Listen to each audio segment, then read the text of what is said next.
अयोध्या कांड 106 सर्ग। भरत की पुनः श्री राम से अयोध्या लौटने और राज्य ग्रहण करने की प्रार्थना। ऐसा अर्थयुक्त वचन कहकर जब श्री राम चुप हो गए, तब धर्मात्मा भरत ने मंदाकिनी के तट पर प्रजा वत्सल धर्मात्मा श्री राम से ये विचित्र बात कही। शत्रुदमन रघुवीर, इस जगत में जैसे आप हैं वैसा दूसरा कौन हो सकता है। कोई भी दुख आपको व्यथित नहीं कर सकता, कितनी भी प्रिय बात क्यों ना हो, वो आपको हर्षोत्फुल्ल नहीं कर सकती। विद्ध पुरुषों के सम्माननीय होकर भी आप उनसे संदेह की बातें पूछते हैं। जैसे मरे हुए जीव का अपने शरीर आदि से कोई संबंध नहीं रहता, उसी प्रकार जीते जी भी वो उनके संबंध से रहित है। जैसे वस्तु के अभाव में उसके प्रति राग द्वेष नहीं होता, वैसे ही उसके रहने पर भी मनुष्य को राग द्वेष से शून्य होना चाहिए। जिसे ऐसी विवेक युक्त बुद्धि प्राप्त हो गई है, उसको संताप क्यों होगा। नरेश्वर, जिसे आपके समान आत्मा और अनात्मा का ज्ञान है, वही संकट में पड़ने पर भी विषाद नहीं कर सकता। रघुनंदन, आप देवताओं की भांति सद्गुणों से संपन्न, महात्मा, सत्य प्रतिज्ञ, सर्वज्ञ, सबके साक्षी और बुद्धिमान हैं। ऐसे उत्तम गुणों से युक्त और जन्म मरण के रहस्यों को जानने वाले आपके पास असन्य दुख नहीं आ सकता। जब मैं परदेश में था, तब उस नीच विचार रखने वाली मेरी माता ने मेरे लिए जो पाप कर डाला, वो मुझे अभिष्ट नहीं है। अतः आप उसे क्षमा करके मुझ पर प्रसन्न हो। मैं धर्म के बंधन में बंधा हूं, इसलिए इस पाप करने वाली एवं दंडनीय माता को मैं कठोर दंड देकर मार नहीं डालता।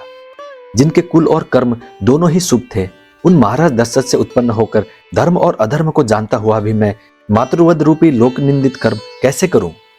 महाराज, मेरे गुरु श्रेष्ठ यज्ञ कर्म करने वाले बड़े बूढ़े राजा, पिता और देवता रहे हैं और इस समय परलोकवासी हो चुके हैं, इसलिए इस भरी सभा में मैं उनकी निंदा नहीं करता हूं।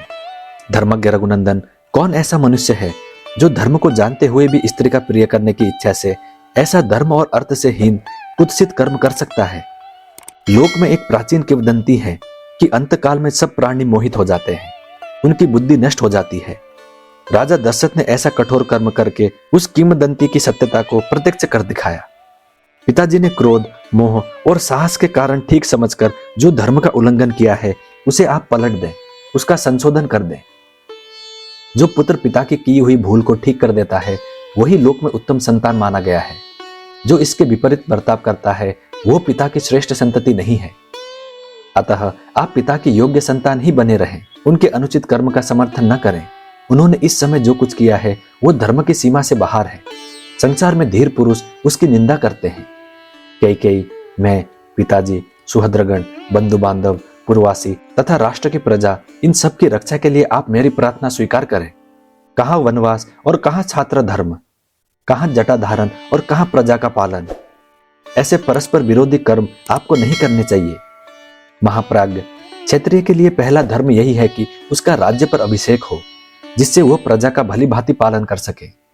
भला कौन ऐसा क्षत्रिय होगा जो प्रत्यक्ष सुख के साधनभूत प्रजापालन रूप धर्म का परित्याग करके संशय में स्थित, सुख के लक्षण से रहित, भविष्य में फल देने वाला अनिश्चित धर्म का आचरण करेगा। यदि आप कलेश साध्य धर्म का ही आचरण करना चाहते हैं, तो धर्मानुसार चारों वर्णों का पालन करते हुए ही कष्ट उठाइए।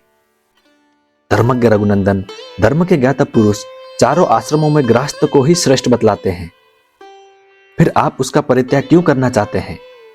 मैं शास्त्र ज्ञान और जन्मजात अवस्था दोनों ही दृष्टियों से आपकी अपेक्षा बालक हूं, फिर आपके रहते हुए मैं वसुधा का पालन कैसे करूंगा।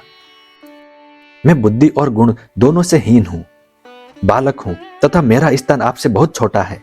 अतः मैं आपके बिना जीवन धारण भी नहीं कर सकता, राज्य का पालन तो दूर की बात है। धर्मज्ञ रघुनंदन, पिता का ये सारा राज्य श्रेष्ठ और निष्कंटक है, अतः आप बंधु बांधवों के साथ स्वधर्म अनुसार इसका पालन कीजिए। मंत्रों के ज्ञाता महर्षि वशिष्ठ आदि सभी ऋत्विज तथा मंत्री, सेनापति और प्रजा आदि सारी प्रकृतियां यहाँ उपस्थित हैं। ये सब लोग यही आपका राज्याभिषेक करें। हम लोगों के द्वारा अभिषिक्त होकर आप मरुदगणों से अभिषिक्त हुए इंद्र की भांति वेग पूर्वक सब लोगों को जीतकर प्रजा का पालन करने के लिए अयोध्या को चले। वहां देवता, ऋषि और पितरों का ऋण चुकाए, दुष्ट शत्रुओं का भली भांति दमन करें तथा मित्रों को उनके इच्छानुसार वस्तुओं द्वारा तृप्त करते हुए आप ही अयोध्या में मुझे धर्म की शिक्षा देते रहे। आर्य, आपका अभिषेक संपन्न होने पर सुहद्रगण प्रसन्न हो और दुख देने वाले आपके शत्रु भयभीत होकर दसों दिशाओं में भाग जाएं। पुरुष प्रवर, आज आप मेरी माता के कलंक को धो पोंछ कर पूज्य पिताजी को भी निंदा से बचाइए। मैं आपके चरणों में माथा टेक कर याचना करता हूँ, आप मुझ पर दया कीजिए। जैसे महादेव जी सब प्राणियों पर अनुग्रह करते हैं, उसी प्रकार आप भी अपने बंधु बांधवों पर कृपा कीजिए। अथवा यदि आप मेरी प्रार्थना को ठुकराकर यहाँ से वन को ही जाएंगे तो मैं भी आपके साथ जाऊंगा।